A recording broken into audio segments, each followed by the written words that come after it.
राधा जंगल की ओर अंदर जाती है और वहां से जड़ी बूटी तोड़कर लाती है और मीरा के घाव पर लगा देती है। ये लो, अब तेरा घाव एकदम ठीक हो जाएगा। मेरी बहन, तुझे बहुत दर्द हुआ ना? मैं तेरी आंखों में कभी आंसू नहीं देख सकती। तुझे रोता देख मुझे भी रोना आ जाता है। हाँ दीदी, अब मैं ठीक हूँ। तुम परेशान मत हो, चलो अब घर चलते हैं।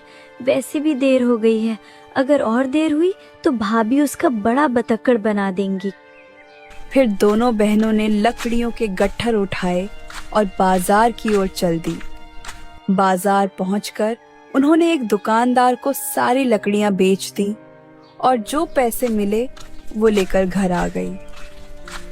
उन्हें देख कामिनी बोली, ओहो, आ गई महारानियाँ, बड़ी जल्दी आ गई।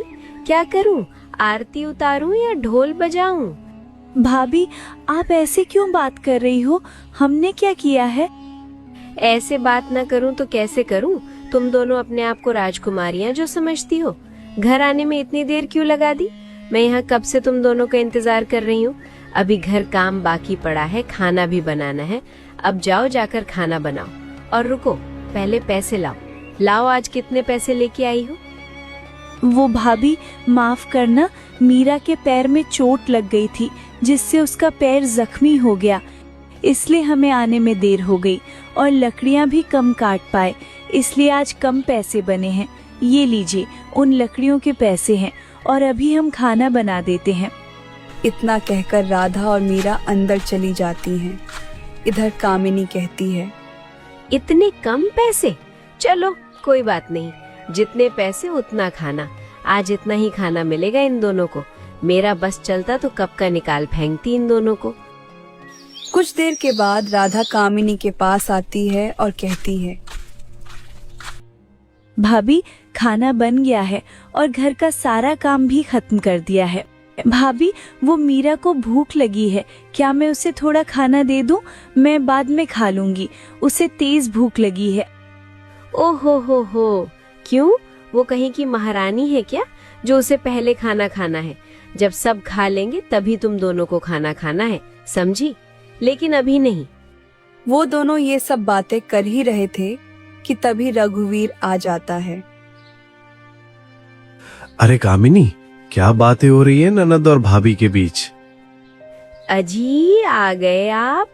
वो कुछ नहीं, मैं तो इससे कह रही थी कि खाना बन गया है, तुम दोनों खा लो।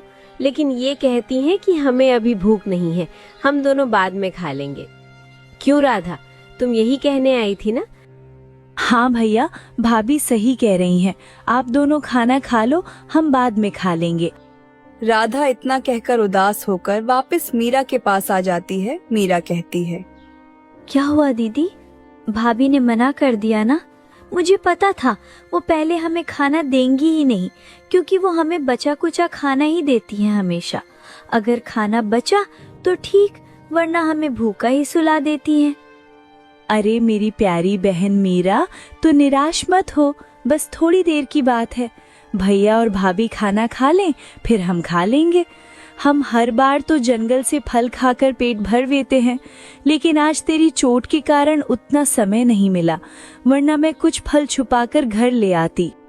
फिर दोनों बहनें खामोश हो जाती हैं और खाना खाने का इंतजार करने लगती हैं।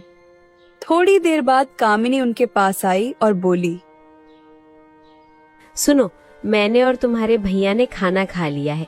अब जाओ, देखो रसोई घर में जो कुछ बचा हो, दोनों बहनें चुपचाप खा लो। मैं जा रही हूँ सोने। अच्छा ठीक है भाभी। मीरा, चल रसोई में चलकर खाना खा लेते हैं। फिर दोनों बहनें रसोई में जाती हैं तो देखती हैं, अरे ये क्या मीरा, इसमें तो बस थोड़ा सा ही खाना है, हमेशा से भी कम। इतने से खाने में तो ना तेरा पेट भरेगा ना मेरा।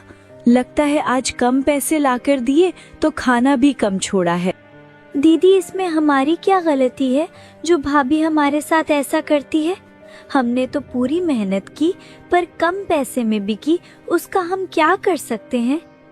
देखो मीरा, ये खाना तू खा ले, तुझे ज्यादा भूख लगी थी ना, ये ले तू खा ले, मुझे इतनी भूख नहीं लगी है, मैं सुबह उठकर कुछ खा लूंगी।